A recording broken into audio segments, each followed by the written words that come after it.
अश्विन संकष्टी गणेश चतुर्थी व्रत कथा। एक समय की बात है, बानासुर की कन्या उषा ने सुषुप्तावस्था में अनिरुद्ध का स्वप्न देखा।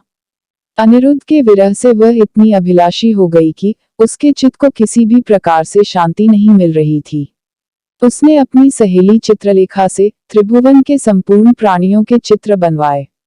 जब चित्र में अनिरुद्ध को देखा तो कहा, मैंने इसी व्यक्ति को स्वप्न में देखा था। इसी के साथ मेरा पाणिग्रहण भी हुआ था। हे सखी, यह व्यक्ति जहाँ कहीं भी मिल सके ढूंढ लाओ, अन्यथा इसके वियोग में मैंने अपने प्राण छोड़ दूंगी।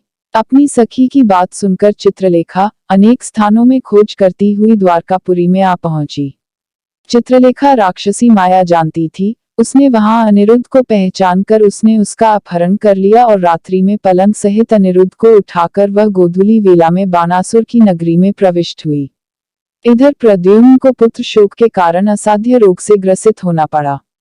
अपने पुत्र प्रद्युम्न एवं पौत्र अनिरुद्ध की घटना से कृष्ण जी भी व्याकुल हो उठे। रुक्मिणी भी पौत्र के दैक से दुखी होकर बिलखने लगी और खिन्न मन से कृष्ण जी से कहने लगी, हे नाथ, हमारे प्रिय पौत्र का किसने हरण कर लिया, अथवा वह अपनी इच्छा से ही कहीं गया है। मैं आपके सामने शोकाकुल हो अपने प्राण छोड़ दूंगी। रुक्मिणी की ऐसी बात सुनकर श्री कृष्ण जी यादवों की सभा में उपस्थित हुए। वहां उन्होंने परम तेजस्वी लोमश ऋषि के दर्शन किए। उन्हें प्रणाम कर श्री कृष्ण ने सारी घटना कह सुनाई। श्री कृष्ण ने लोमश ऋषि से पूछा कि, हे मुनिवर, हमारे पौत्र को कौन ले गया? वह कहीं स्वयं तो नहीं चला गया है? हमारे बुद्धिमान पौत्र का किसने अपहरण कर लिया, यह बात मैं नहीं जानता हूँ। उसकी माता पुत्र वियोग के कारण बहुत दुखी हैं।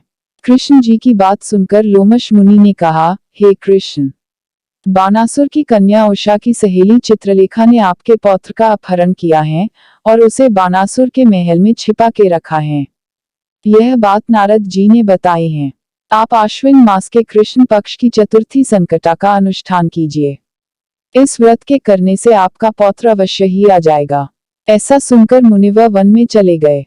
श्री कृष्ण जी ने लोमश ऋषि के कथानुसार व्रत किया और इस व्रत के प्रभाव से उन्होंने अपने शत्रु बानासुर को पराजित कर दिया।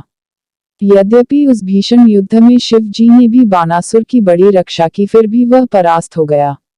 भगवान कृष्ण ने कुपित होकर बानासुर की सहस्त्र भुजाओं को काट डाला। ऐसी सफलता मिलने का कारण व्रत का प्रभाव ही था।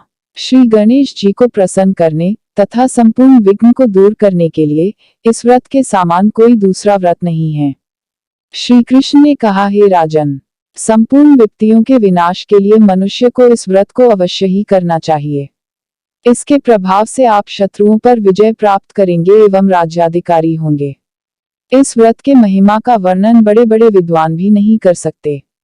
हे कुंती पुत्र, मैंने इसका अनुभव स्वयं किया है, यह मैं आपसे सत्य कह रहा हूँ।